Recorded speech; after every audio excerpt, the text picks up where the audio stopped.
Hello friends, आज हम बात करेंगे अलग अलग खुजली के क्या कारण होते हैं इसके बारे में।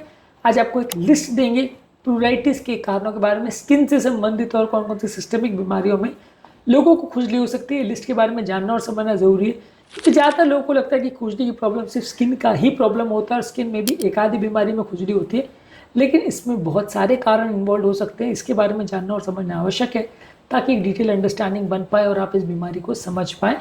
टॉपिक पर जाने से पहले जो लोग हमारे चैनल पर नए हैं उन्हें रिक्वेस्ट करूँगा कि चैनल को सब्सक्राइब करें, वीडियोस को लाइक करें, शेयर करें, फॉलो करें, कमेंट करें, पूरा देखें।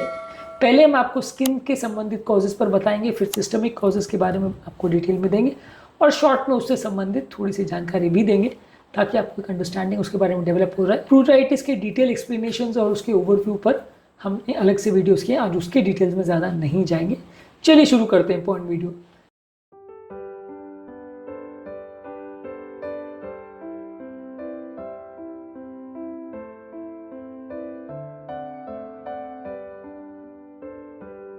सबसे पहले स्किन की कौन कौन सी बीमारी में खुजली हो सकता है। सबसे पहले एक्जिमा या एटोपिक डर्मेटाइटिस, ज्यादातर जो कि बच्चों में होता है। इसमें ज्यादातर लोगों को फैमिली हिस्ट्री या पर्सनल हिस्ट्री या अस्थमा की हो सकती है। कॉन्टैक्ट डर्मेटाइटिस, जिसमें कोई पर्टिकुलर एलर्जी करने वाले तत्व या इरिटेंट तत्व के संपर्क में आने से लोगों को खुजली होती है। सोरियासिस ऐसी बीमारी है जिसमें रेड और स्केली पैचेस होते हैं, ज्यादातर शरीर के एक्सटेंसिव सरफेस पे। इसमें लोगों को बहुत ज़्यादा खुजली होती है। अर्टिकेरिया यानी हाइव्स की प्रॉब्लम, इसमें भी रैश और खुजली वाले पैचेस होते हैं, ऑल ओवर द बॉडी ये डेवलप हो जाते हैं। इसमें भी लोगों को बहुत खुजली होती है। लाइकेन प्लेनस में लोगों को पर्पल फ्लैट टॉप बम्प्स होते हैं जिसमें फाइन वाइट लाइंस बनती है, ये भी ज़्यादातर एक्सट्रीमिटीज पे देखने को मिलता है। इसमें भी लोगों को खुजली ज़्यादा होती है। स्केबीज की बीमारी में बॉडी में माइट्स यानी कुछ पैरासाइट्स बॉडी में स्किन पर आ जाते हैं जो कि स्किन में बरोज या गड्ढे बना लेते हैं, उसकी वजह से खुजली होती है और ये एक व्यक्ति से दूसरे व्यक्ति को स्प्रेड हो सकता है। फंगल इन्फेक्शन जैसे रिंग वर्म और कैंडिडा के इन्फेक्शन में लोगों को खुजली हो सकती है। और ड्राई स्किन बहुत ज़्यादा हो ओल्डर एडल्ट्स में तो विंटर के टाइम में लोगों को इससे भी खुजली हो सकती है। शरीर की कौन सी बीमारियां, इन्हें सिस्टमिक कॉजेज कौन कौन से जिसमें खुजली हो सकती है। लिवर की बीमारियां जैसे कोलेस्टाइटिस, हिपेटाइटिस या सिरोसिस में खुजली हो सकती है। किडनी की बीमारियां जैसे क्रॉनिक किडनी फेलियर में हो सकती है। एंडोक्राइन बीमारियां जैसे हाइपरथायरॉयडिज्म और हाइपोथायरॉयडिज्म दोनों में ही खुजली हो सकती है। ब्लड की बीमारियां जैसे आयरन डेफिशिएंसी एनीमिया और पॉलीसाइथेमिया वगैरह यानी खून की कमी और खून ज़्यादा होना, दोनों में खुजली हो सकती है। मैलिग्नेंसी में लिम्फोमा, खासकर हॉजकिन लिम्फोमा में और मल्टीपल माइलोमा में खुजली हो सकती है। कैंसर में, इन्फेक्शियस डिजीज जैसे HIV और हेपेटाइटिस C में लोगों को खुजली हो सकती है।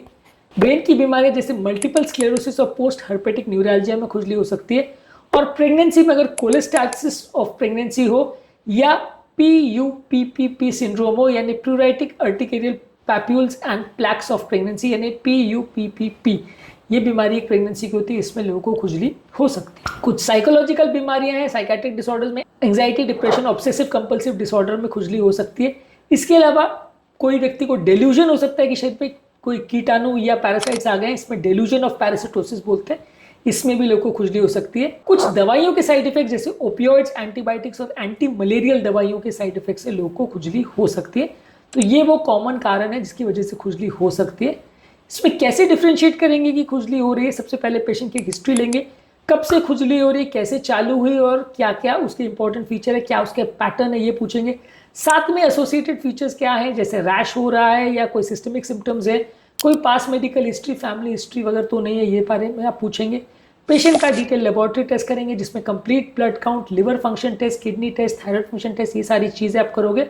और अगर कोई स्पेसिफिक बीमारी के बारे में आपको लग रहा है तो हेपेटाइटिस का पैनल कर सकते हो, आयरन की स्टडीज कर सकते हो। अगर स्किन में कोई लेजन्स है तो उसका आप टुकड़ा निकाल के जजिंग कर सकते हो। इसके अलावा अगर कोई लिवर वगैरह की बीमारी है तो लिवर का अल्ट्रासाउंड या CT स्कैन कर सकते हो, इससे भी आपको पता चलेगा। किडनी के लिए भी आप जांच कर सकते हो, इससे आपको पता चलेगा कि कोई किडनी की प्रॉब्लम तो नहीं है।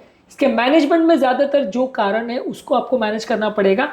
खुजली कम करने के लिए स्टीरॉइड्स, एंटीहिस्टामिनिक मेडिसिन और मॉइस्चराइजर और सूदिंग एजेंट्स का प्रयोग कर सकते हैं। जो बीमारी है उसके कारण को पहले ढूंढना पड़ेगा और उसके हिसाब से डॉक्टर को मिलना पड़ेगा। आइडियली स्पीकिंग अगर खुजली की प्रॉब्लम हो रही तो सबसे पहले तो आपको स्किन वाले को ही दिखाना चाहिए, उसके बाद अगर कोई और ऐसी स्पेसिफिक बीमारी निकलती है तो उसके हिसाब से ट्रीटमेंट कर सकते हैं। आज के टॉपिक में हमने बात करी डिफरेंशियल डायग्नोसिस ऑफ प्लूराइटिस यानी खुजली की बीमारी के अलग अलग क्या कारण हो सकते हैं, उस पर हमने बात करी।